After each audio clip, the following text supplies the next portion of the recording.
پردے والی آیات ہیں، ان کے اندر اللہ تبارک و تعالیٰ نے جو حکم دیا تو وہ حکم دیا گیا ان عورتوں کو جو حضور علیہ السلام کی بیویاں، آپ کی بیٹیاں اور اہل ایمان عورتیں ہیں، اور پھر انہیں اس کے نتیجے کے اندر آخرت کی خوشخبریاں بھی سنائی گئی۔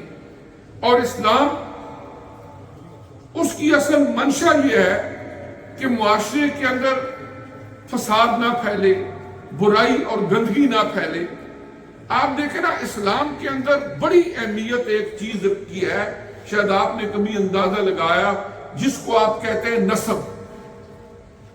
نسب کی بہت اہمیت ہے۔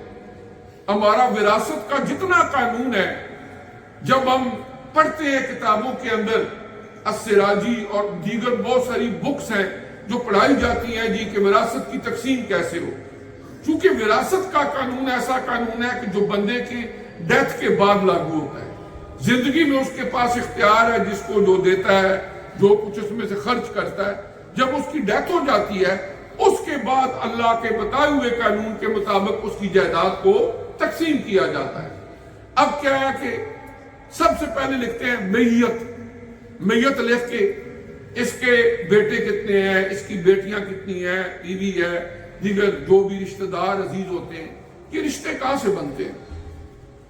جب ہم کہتے ہیں یہ میرے ماموں ہیں، یہ میرے چاچو ہیں، یہ میرے دادا ہیں، یہ میرے نانا ہیں، یہ سارے رشتے کہاں سے بنے؟ رشتے بنے کہ جب ایک عورت کا ایک مرد سے نکاح ہوا تو ایک نیا یونٹ معاشرے کے اندر تشکیل پایا، ایک نیا گھر بنا۔ اب ان کی آگے اولاد ہوئی، جو ان بچوں کی ماں کی طرف سے رشتے ہیں، ان کو ہم کہتے ہیں یہ ماموں ہیں، یہ نانا ہیں، یہ خالہ ہیں، وغیرہ وغیرہ۔ اور جو باپ کی طرف سے رشتے ہوتے ہیں، ان کو ہم کہتے ہیں یہ دادا ہیں، یہ دادی جان ہے، یہ اس کا باپ ہے، یہ اس کی پھپھو ہے۔ یہ سارے رشتے ہوتے ہیں۔ اور اگر نکاحی معاشرے سے ختم کر دیا جائے، نکاح کی اہمیت کو ہی ختم کر دیا جائے، تو جب ایک بچے کو پتہ ہی کوئی نہ ہو کہ میرا باپ کون ہے، یا وہ انتہائی بچپن کے اندر جس طرح کے بے شمار لوگ، اللہ تعالیٰ معافی دے، وہ جو عیدی صاحب کے پنگوڑے کے اندر وہ لوگ چھوڑ کے چلے جاتے تھے اور وہ ان کو آگے پال پوس کے بڑا کر دیتے تھے، اب کیا رشتہ ان کا ہوگا؟ کہاں سے وہ یہ رشتے تلاش کریں گے؟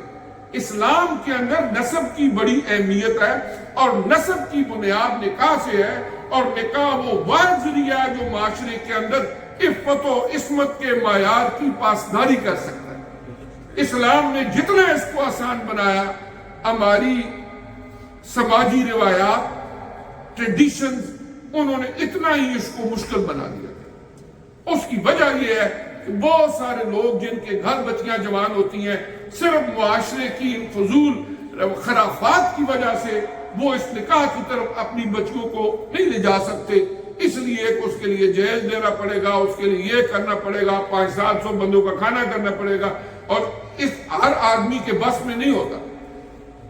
یعنی یہی وجہ ہے کہ آج الحمدللہ ہم تو بحیثیت مسلمان بیٹی کو رحمت سمجھتے ہیں، لیکن ہمارے پاکستان سے بھی سرحد پار بے شمار بچوں کو قتل کر دیا جاتا ہے ماں کے پیٹ کے اندر ہی یا پیدا ہوتے ہی، صرف ان خرافات کی وجہ سے، صرف اس وجہ سے کہ بچی بڑی ہوگی، اس کا نکاح کرنا پڑے گا، پتہ نہیں ہمیں کیا کیا کرنا پڑے گا، اس وجہ سے۔ اور زمانہ جاہلیت کے اندر بھی بچوں کو زندہ درگور کر دیا جاتا ہے۔ اسلام نے اس چیز کو آسان بنایا، ہماری معاشرتی خرافات نے اس کو مشکل بنایا، اور یہ رکاوٹ ہے عفت و عصمت کے راستے کے اندر ہمارا نکاح کو مشکل بنانا۔ آپ دیکھیں نا، اسلام کے اندر نکاح کے اندر چند ایک چیزیں رکھی گئی، اس میں ایک چیز یہ رکھی گئی کہ آپ نے سب سے پہلے جو ایک بچہ ایک بچی ان کا نکاح ہو رہا ہے، سب سے پہلے ان کی رضامندی ضروری ہے۔ اگر ماں باپ فورس کر کے جبرن ان کا نکاح کرتے ہیں، اسلام اس کی اجازت نہیں دیتا، خواہ وہ کسی وجہ سے بھی ہو۔ پہلے نمبر پر ان کی رضامندی، اس لیے کہ ہر آدمی یہ جانتا ہے اور سمجھ سکتا ہے کہ یہ ایک رشتہ ایسا ہوتا ہے کہ جب تک ان کا آپس میں مزاج سینٹیمنٹس ایک دوسرے کو نفسیاتی لحاظ سے فزیکلی پسند نہیں کریں گے، یہ رشتہ چل نہیں سکے گا۔ اس لیے کہ بہت سارے معاملات زندگی کے اندر مل کے آگے کرنے ہوتے ہیں، اسی لیے عمومی طور پر پردے کا حکم ہے۔ لیکن جب ایک لڑکی اور لڑکے کا رشتہ ہو رہا ہو تو وہاں پر فرمایا گیا ان کا آپس میں آپ ایک حد تک تعلق قائم کر سکتے ہیں، وہ آپس میں گفتگو کر لیں، ایک دوسرے کو دیکھ لیں، ایک دوسرے کو پسند کر لیں، پھر آگے موو فارورڈ کریں، پھر اس کے بعد آگے۔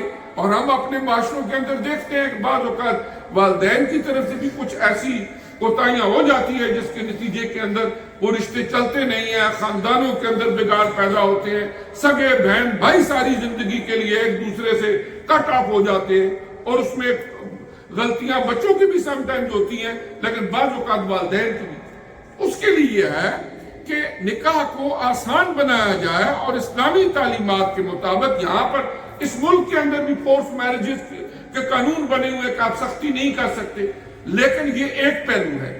دوسرا پہلو یہ ہے کہ اسلام اپنے جو بچے ہیں ان کو اپنے ماں باپ کی فرما برداری سکھاتا ہے۔